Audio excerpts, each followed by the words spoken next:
What's up, everybody? Thank you for listening to the Flip Side Podcast, Flip Side for your ears. This is a quick hits edition where we go over one or two topics that'll get you through your commute, brushing your teeth, taking a shower, whatever you're doing. We appreciate any feedback, reviewing, subscribe, download, like, whatever your platform, however you get your podcast. Please hit the like, hit subscribe, and let's keep this thing rolling. Let's go. We talking about practice. Not a game. We talking about practice. Practice, man.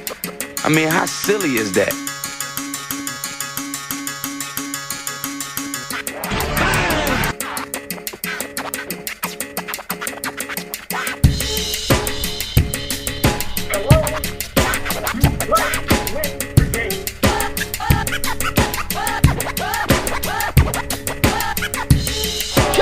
A bit outside.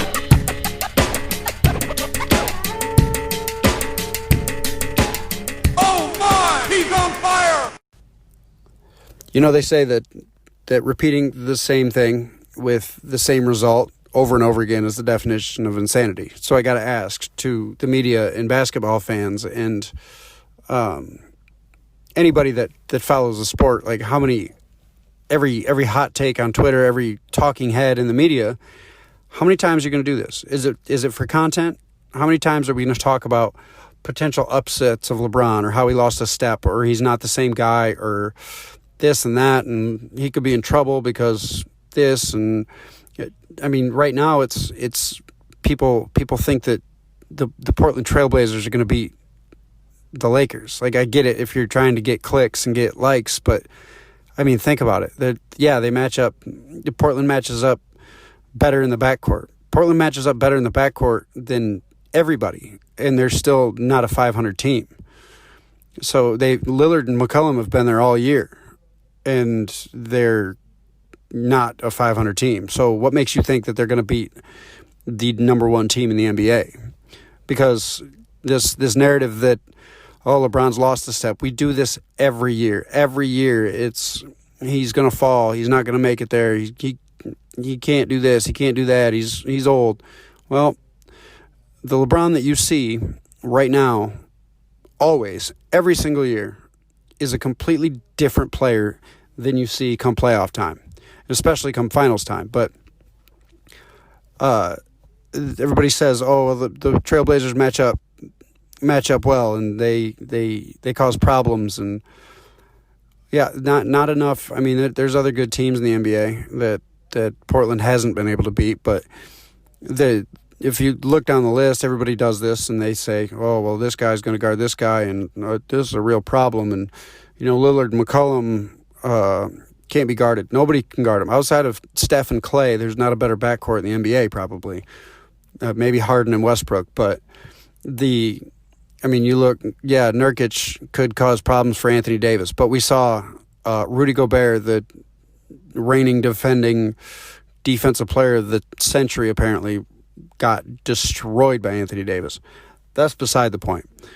The point is you're forgetting the one matchup that is the biggest problem, and you've got a playoff LeBron against Carmelo Anthony, because that hasn't worked out well for Carmelo in the past.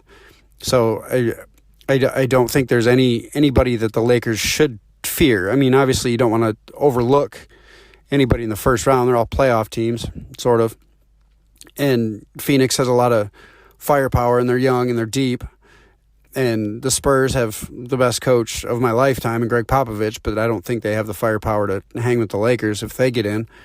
But really, I mean, people are fishing for clicks. They're fishing for likes. They're fishing for whatever, because nobody in their right mind, these talking heads that are telling you, oh, Portland's going to beat the Lakers, they're not putting money on it. And if they are, it's not a whole lot of money. It's not money that means a lot to them, because it's silly. Betting the 1 versus the 8 historically is, I mean, it doesn't happen often. I think it's happened, once, where the 8 seeds beat the number 1. That was Golden State beating the Mavericks, maybe, back, I don't know, early 2000s, mid to late 2000s. But I mean, betting the 8 seed over the 1 seed is throwing your money away, let alone betting against LeBron James, who doesn't go out in the first round. He doesn't.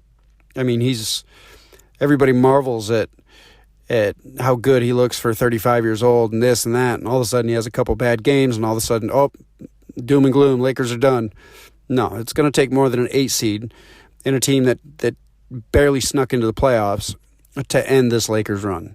There's only one team in the West, maybe two, that are going to be able to end this run, and that's the Clippers and the Rockets, and I guess maybe Denver. Denver's deep, Denver's talented, and they cause a lot of matchup issues, but there's, with Michael Porter Jr.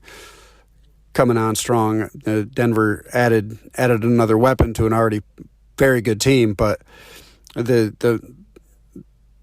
talking heads are trying to get you to bite, and they're not.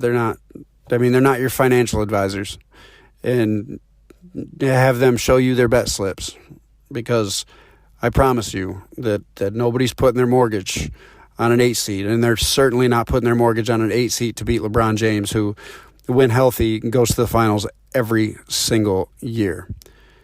Stop buying in to the hype.